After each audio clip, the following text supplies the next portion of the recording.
My name's Eli. I'm 27, and I've always been the quiet one in the family. Not in a shy, shrinking violet kind of way, but the type who learned early that speaking up often got met with an eye roll, a dismissive laugh, or a "don't be so sensitive" from my mom. It wasn't always that way. Or maybe it was, and I just didn't recognize it as a kid. But I do now. It was especially clear on my birthday this year, when everything that had been simmering beneath the surface for years finally boiled over. Let me back up. My younger brother, Caleb, turned 25 in March. Our parents threw him what can only be described as a luxury weekend getaway. They rented a lake house 3 hours out of town, a modern glass cabin with a wraparound deck, hot tub, fire pit, private dock, the whole deal. They flew in two of his friends from out of state and even hired a private chef for the weekend. The photos were all over Facebook. My mom captioned them, "So proud of our baby boy. Celebrating Caleb in style. He deserves the world." There were group shots of them toasting champagne, fishing, playing poker, laughing around a campfire. One picture was just Caleb, with the caption, "A king deserves a castle." I didn't like the photos. I didn't comment. I didn't say anything, really. But that was the first time I felt it in my chest, not like jealousy, but this slow, creeping realization they wouldn't do this for me. Not because they couldn't, but because they wouldn't think I was worth it. Still, I brushed it off. Caleb's always been the golden child. He's loud, charming, effortlessly social. I was the straight-A student growing up, the one who didn't cause trouble, the one who stayed up late studying instead of sneaking out. And somehow, that made me invisible. But I figured, maybe for my birthday, they'd still do something. My birthday was 2 weeks ago, April 5th. I cleared the day, just in case. Didn't plan anything with friends, didn't book anything myself. I didn't want to step on any surprise plans, you know? Around 1 p.m., I got a text from my mom. "Stop by the house when you're free today." That was it. No exclamation point. No, "happy birthday," nothing. I sighed, but I went. I told myself maybe she was just playing it cool. Maybe they were planning something small but heartfelt. I got there around 3 p.m. Caleb was on the couch, scrolling on his phone. Dad was out back mowing the lawn. Mom was in the kitchen, humming. When she saw me, she smiled like I just dropped in on a Tuesday. "Oh hey, Eli," she said. "You made it." I stood in the entryway for a beat. "Yeah, you said to stop by." She nodded, wiped her hands on a dish towel, then reached into the fridge. "I picked up a cupcake for you," she said, placing it on the counter. It was one of those generic grocery store ones. Chocolate base, white icing, no candle. She handed me a card, plain white envelope, already half opened. Inside was a folded piece of cardstock that said, "Maybe next year," in metallic lettering. That was it. No personal message. No joke. Just that. Caleb didn't even look up. I gave a small laugh, more out of disbelief than humor. "That's it." My mom raised her eyebrows. "Excuse me. This is it?" A store-bought cupcake and a card that literally says, "Maybe next year." She leaned back against the counter, arms crossed. "Don't be so sensitive, Eli. You're an adult. We figured you didn't need all the hoopla." But Caleb got a whole weekend retreat. A chef. A cabin. A crown that said, "Birthday King." "Well, Caleb's been going through a hard time," she snapped. "And he's more celebratory. You're so private, we didn't think you'd want a big fuss." I just stood there, the card limp in my hand, the cupcake starting to sweat under the fluorescent lights. My face was hot, but my voice stayed calm. "It's not about a big fuss. It's about the difference." She rolled her eyes. "Honestly, Eli, this is exactly why we didn't plan anything. You always make everything about you." That did something to me. Something deep. I'd spent most of my life excusing this exact kind of treatment, telling myself they meant well, that I was just imagining things. But in that moment, I realized it wasn't me. It never was. I didn't argue. I didn't raise my voice. I just reached into my jacket pocket, pulled out my phone, snapped a photo of the lone cupcake sitting next to the card. I looked at my mom and said, "Thanks." Then I turned around and left. I got in my car, drove straight to my apartment, and booked a flight to Lisbon for the next morning. I'd been saving up for a vacation for 2 years, waiting for the right moment. Well, this was it. That night, as I was packing, I got a text from my dad. No greeting. Just, "Where did you go?" I didn't reply. Instead, I posted a photo on my Instagram, me at the airport lounge, boarding pass in hand. Caption, "Birthday retreat. No chef required." Within an hour, Caleb liked it. So did my cousin Danielle. Then I saw Mom had viewed my story. 10 minutes later, Her name lit up my screen. I let it ring. Then I silenced it. I sat back, sipped my drink, and waited for the next ping. It didn't take long. Another call. Then a text. Eli, this isn't funny. Call me. But I wasn't trying to be funny. I was done being the afterthought. I was finally putting myself first. And Lisbon? Lisbon was just the beginning. I landed in Lisbon early the next morning, just as the sun was spilling gold over the terracotta rooftops. The air was cool, crisp, and smelled faintly of ocean and pastry. I took a deep breath the moment I stepped out of the airport, and for the first time in a long time, I felt light. Not in a vacation kind of way. More like a weight had been quietly lifted off my back, one I didn't even know I'd been carrying for most of my life. My hotel was a small place tucked between two faded pink buildings in the Alfama district. It had crooked walls and a little balcony overlooking the city. The bed creaked when I sat on it. The floors were old, but clean, and it felt like mine. Like no one here expected anything from me or decided who I was before I even spoke. I didn't respond to my parents' texts. Not right away. Not after the fourth call either. It was only when I posted a photo of a pastel de nata on my story, captioned Breakfast of Kings, that the tone of the messages changed. At first, it was confusion. You're in Portugal? Is this a work trip? You didn't tell anyone you were leaving. Then came the guilt. We just wanted a low-key day. Caleb didn't even ask for all that stuff. We just thought he needed it. It was supposed to be funny. The card. You're taking it too seriously. But the last one from my mom stuck with me. It read, you always act like we treat you so horribly, but you never say what you actually want. Maybe if you spoke up more, things would be different. That's when I realized she didn't get it. She never had. This wasn't about me wanting balloons and a party. This wasn't about jealousy. This was about years of being overlooked, minimized, and told that I was too quiet or too sensitive anytime I pointed it out. It was about them bending over backwards for Caleb, while I became background noise they only acknowledged when it was convenient or when I stopped playing along. On the second night, I sat in a tiny fado bar, sipping my drink while a woman sang with tears in her voice. I stared at my phone, her voice haunting and soft behind me, and I finally texted my dad back. I went somewhere I mattered. I didn't hear back right away, but the next day, I got a group message. It was from Caleb. It said, dude, what is going on? Mom's freaking out. She thinks you're like, disappearing or something. She's calling every cousin asking where you are. And why are you being so dramatic? It was just a cupcake. Grow up. I didn't answer that one either. Instead, I scrolled through Airbnb and extended my stay. 2 more weeks. I started making lists of things I wanted to see. Sintra, Cascais, maybe even hop over to Spain. I hadn't even told my job I'd be gone this long, but after years of never using my vacation days, they owed me. And I owed this to myself. By the 5th day, the narrative back home had shifted. My aunt messaged me, out of the blue. Heard you're in Europe. Good for you. You deserve some spoiling. Let me know if you want the family to back off. Then came another message from my older cousin Greg, who I hadn't seen in years. Bro, I remember your 18th birthday. You got a card and a handshake. Caleb got a car at 18. Just saying.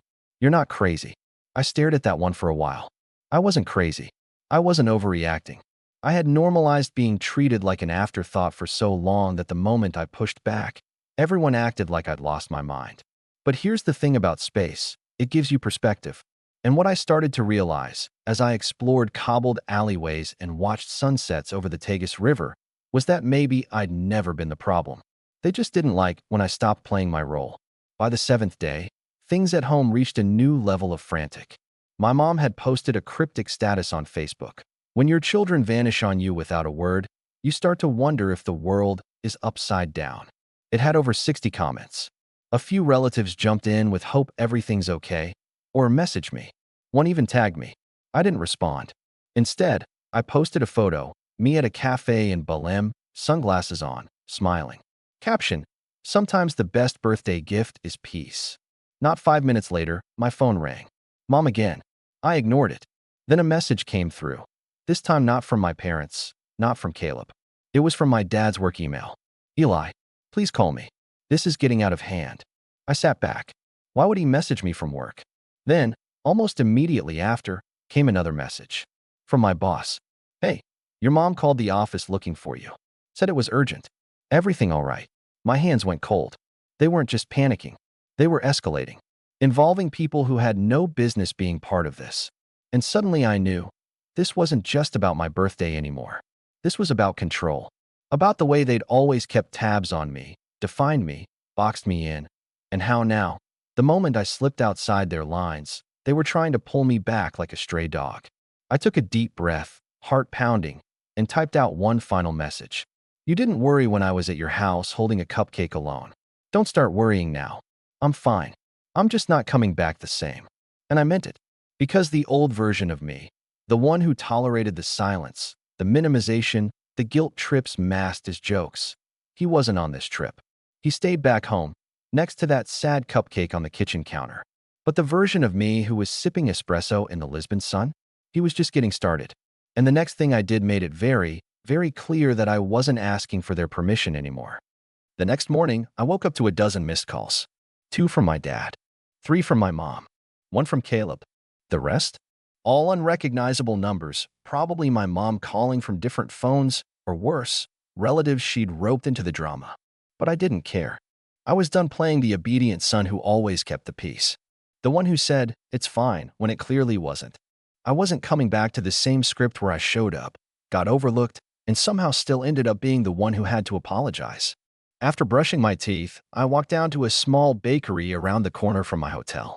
The woman behind the counter greeted me like she did every morning, warm, cheerful, with a genuine smile. I ordered 2 pastries and a coffee and took a seat outside. The sky was soft blue, streaked with clouds, and the street below was waking up. Locals sweeping their stoops. Kids walking to school. A man selling books from a wooden cart. I watched them with a strange sort of envy. These strangers didn't know my name, my history, or what I was running from. But they treated me better than my own family did. And that realization hit harder than I expected. That afternoon, I did something I'd never done before. I turned off my phone. Completely off. Not on silent. Not on do not disturb. I shut it down and left it in the hotel room. Then I walked. For hours. Through winding alleys and open plazas. Past old churches and vibrant murals. I got lost somewhere near Barrio Alto and stumbled into a tiny gallery where a man was painting scenes from his dreams. He said I had sad eyes but strong shoulders. I laughed and told him that was probably the most accurate thing anyone had said to me all year. I didn't think about my mom, or my dad, or the cupcake, or Caleb and his lake house weekend. Instead, I thought about myself, who I was when I wasn't constantly shrinking to fit the space they allowed me. That night, I bought a journal. First page, I wrote, "You are not selfish for choosing yourself." Second page, they only call it overreacting when they don't like the reaction. Third page, I listed every time I had been pushed to the side. My 18th birthday, they forgot it until dinner, then gave me a $20 gas card while Caleb got a party with friends and a cake shaped like a football. College graduation, they arrived late and left early for Caleb's soccer game, even though I gave the valedictorian speech. Christmas, 2 years ago, I bought thoughtful gifts for everyone. Caleb forgot mine entirely. Mom said, "He's just busy. Don't guilt trip him." The list went on. It wasn't about the gifts. It was the pattern. The message, "You're not the priority. You're not even close." The next day, I turned my phone back on. It exploded instantly. A barrage of messages, voicemails, missed calls, and surprisingly, screenshots. Someone had apparently seen my Instagram post and sent it to the extended family group chat. Now, uncles and aunts were weighing in. Some were sympathetic. Eli, I had no idea. That post broke my heart. You always were so quiet. Maybe too quiet. I wish I'd said something. Others? Not so much. Running off and airing dirty laundry on social media? Not the adult thing to do. So dramatic. Everyone gets a cupcake birthday once in a while. Then came the one that pushed everything over the edge. My mom had texted a photo of my empty childhood bedroom. The furniture was rearranged. The bed was gone. My books, boxed up. My desk, replaced with a treadmill. She captioned it, "Didn't think you were coming back. Figured we'd use the space. No, love you. No, come home when you're ready." No apology. Just that. Like I was an inconvenience they were happy to be rid of. I sat there staring at the screen, jaw clenched, heart thudding. And in that moment, something inside me flipped. Not sadness. Not anger. But something colder. Clearer. Resolve. I took a deep breath and responded with one message. "You don't have to make space for me. I've already found mine." And then I did the thing they never expected me to do. I logged into my bank account. I'd been quietly saving for years. While Caleb bounced from job to job, leaning on my parents every time rent was due, I built something real. Investments. A growing side business. A six-figure safety net. And now, I was going to use it. Not just for plane tickets and pastries, but for something bigger. A few calls. Some paperwork. A leap of faith. By the end of the week, I signed the lease on a small apartment right in the heart of Lisbon. Brick walls, open windows, a writing nook overlooking the street. It wasn't fancy, but it was mine. And then I did one more thing. I drafted an email. A simple, polite message. Not angry. Not dramatic. Subject, resignation notice. I explained I was pursuing new opportunities abroad and thanked them for everything. I didn't mention my mom, or her calls to the office, or how humiliating that was. But I think my boss understood. Her reply came 10 minutes later. We'll miss you, Eli. But good for you. Go live your life. And that was it. The ties were cut. No more calendar reminders for family birthdays I'd be forgotten at. No more showing up out of obligation. No more explanations for why I didn't make more of an effort. I had made all the effort. For years. Quietly. Patiently. Kindly. And I was done. But just when I thought the story had reached its quiet, peaceful ending, just when I began to believe they'd finally let it go, something happened. Something that pulled me right back in. Something that made all the calls, the guilt, the silence, look like child's play in comparison. And when I found out what they'd done next, I realized they weren't just trying to pull me home. They were trying to erase me. I found out on a random Thursday morning. I just finished my walk along the waterfront, coffee in hand, sun on my back. Life was quieter now, more still. I'd adjusted to the rhythm of Lisbon like it was always mine. No more checking my phone every few minutes. No more jumping at the sound of a buzz or wondering what kind of guilt trip would come next. I'd learned to live in the pause between breaths, to sit in silence without needing to fill it. But that morning, an email hit my inbox from an old college friend, Jason. We hadn't spoken in almost a year, but I remembered him being friendly with Caleb once upon a time. The subject line was short. Saw this. Thought you should know. The email only had one sentence. Your brother posted this. Attached was a screenshot of a Facebook post from Caleb. The caption read, Family isn't about who runs off when things get hard. It's about who stays. I'm proud to be here, helping mom and dad rebuild after Eli's betrayal. Under it was a photo. My old room, painted over in a sterile shade of beige. The bookshelves cleared. My college diploma, which had hung on the far wall for years, was gone. In its place was a framed photo of Caleb shaking hands with some local business owner. The caption below that image read, New Beginnings. The comments were worse. Aunt Marissa, so proud of you for stepping up. Eli always was different. My cousin's wife, shame he couldn't just talk to the family. Vanishing like that? Immature. And then the kicker from my own mother. Sometimes the prodigal son doesn't return, but the son who stays builds the future. My hands went numb. I read that sentence 5, 6, 7 times. They weren't just erasing me from the room. They were rewriting the story. Suddenly I wasn't the quiet, steady one who kept the peace. I was the son who ran, the one who left them behind, the one who didn't care. Caleb wasn't the golden boy anymore. He was the savior, the martyr, the one who stayed to help mom and dad in their hard time, a hard time they created for themselves. But here's what hit me hardest. They knew I wouldn't defend myself publicly. They were banking on it. They knew I hated drama, confrontation, spectacle. They counted on me watching silently from across the ocean as they rewrote the truth. That's when I made a decision. No more silence. No more disappearing to keep the peace. I opened my laptop and began to type. I didn't write a scathing, venomous post. That's not who I am. But I did write the truth. Calmly. Carefully. Like someone laying down receipts after years of being doubted. I posted it with no photo. Just words. For those of you who've been told a story about me, here's mine. I didn't run off. I didn't abandon anyone. I simply stopped trying to earn the love and respect that should have been freely given by the people who raised me. On my brother's birthday, our parents rented a lake house, hired a private chef, and celebrated him like royalty. On mine, I received a single store-bought cupcake and a card that read, maybe next year. When I expressed hurt, I was told I was being too sensitive. I took a photo of the gift, quietly left, and booked a flight to Lisbon. That decision was not a tantrum. It was a boundary. For years, I played the role they needed, quiet, helpful, low maintenance. I watched as my milestones were skipped, my accomplishments downplayed, and my feelings dismissed. And still, I stayed loyal. I gave the benefit of the doubt. I showed up. Until I realized showing up for people who never show up for you is not noble, it's self-abandonment. I've received dozens of messages since I left. Some kind, others cruel. To those who say I should have just spoken up, I did. Many times. It just didn't matter until I stopped playing along. I don't need pity. I don't need applause. I just want the truth to live somewhere, untouched by guilt trips and half-truths. I didn't run. I chose peace. And sometimes, choosing peace means walking away from people who refuse to see you clearly. I clicked post. And then I turned off my phone again.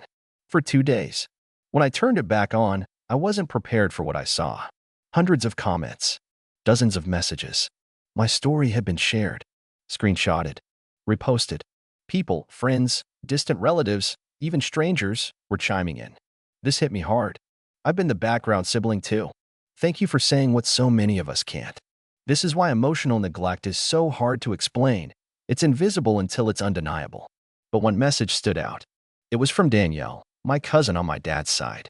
We hadn't spoken in years. Eli, I always thought something was off with how they treated you. I just didn't know how to say it. I'm sorry. I see you. And I'm glad you got out. That was the beginning. The beginning of other voices coming forward. Not everyone took my side. Some doubled down. My mom, predictably, posted another passive-aggressive message. Some people air their wounds instead of healing them. Caleb messaged me once. Congrats on your little pity parade. You always loved playing victim. I didn't respond. Because I wasn't playing anything anymore. I was done performing.